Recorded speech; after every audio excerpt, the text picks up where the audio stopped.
Olwaleero tuli wano amakya g'olwaleero nga twetegekera empaka ez'abakyala eza Afrobasket Qualifiers Zone 5.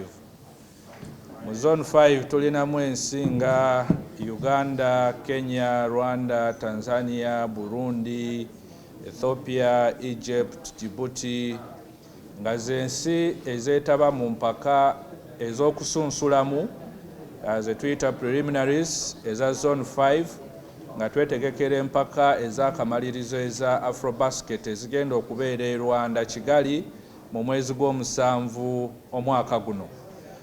Kampeyini yaffe tugitandise olwaleero luno era nga tugenda kutandika practice okuva n'olwaleero buli lunaku nga tukola kye tuyita non-residential oba okuva wabweru.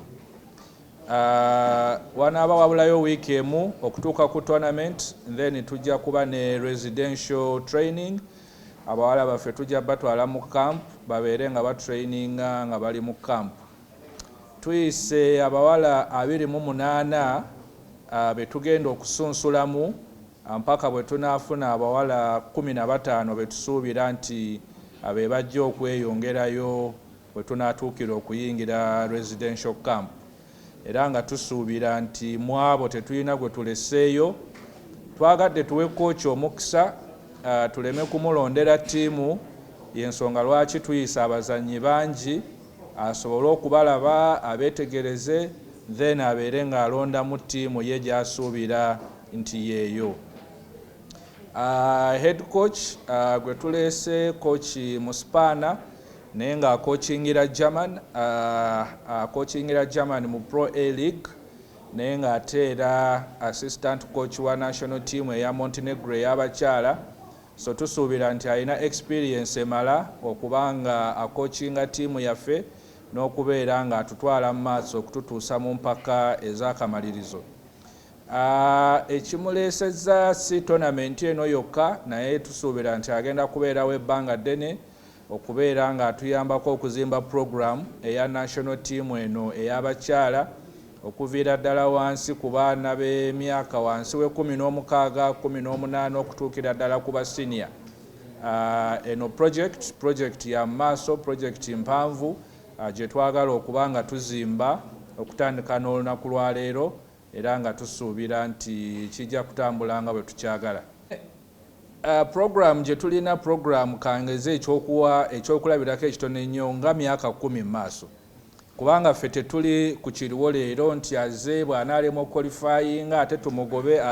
Twagala tumuwa obudde abeere nga akolagana ne program, kuba kye twagala kutuzimbira program ebeeramu ebintu bingi nnyo, nti abaana mubateekateeka mutya, muba identifyinga mutya, muba developinga mutya okuva wansi eno okutuuka ku national team. So si kintu kya kaseera nti tumuleese wano qualifiers bw'anaalemu ate tumugobe. Tugenda kuba naye ebbanga ddene, twagala tumuwa obudde tulabe nga tuzimba programu eno. Omukisa gwaffe mulungi era ttiimu gye tuyise ennungi, naye kya mukisa mubi nti tulina abazannyi 6 abazannyira wabweru mu colleges mu America, nti tetugenda kusobola kuba nabo mu kaseera kano olwa timing ya tournament eno, nti essaawa eno nabo sizoni zaabwe bali bize mu college gye bali ate tebabakkiriza kubata kujja. Naye nga tusuubira nti n'abaliwo wano batusobozesa okuqualifyinga, era bwe tunaaba tuqualifyinze mu summer oba mu July tujja kusobola okufuna abazannyi baffe bonna abagukyangira wabweru babeere nga batwegattako ate tubeere ne ttiimu yeeyongera okubeera ey'amaanyi. Qualifiers zino of course budget yaazo nnene, budget yaazo eri mu miliyoni 3+ naye nga budget National Council of Sports egirina, era tuli mu kwogerezanya nabo bwe twogerera okusala empendo okulaba ssente ezo zifunise zitya.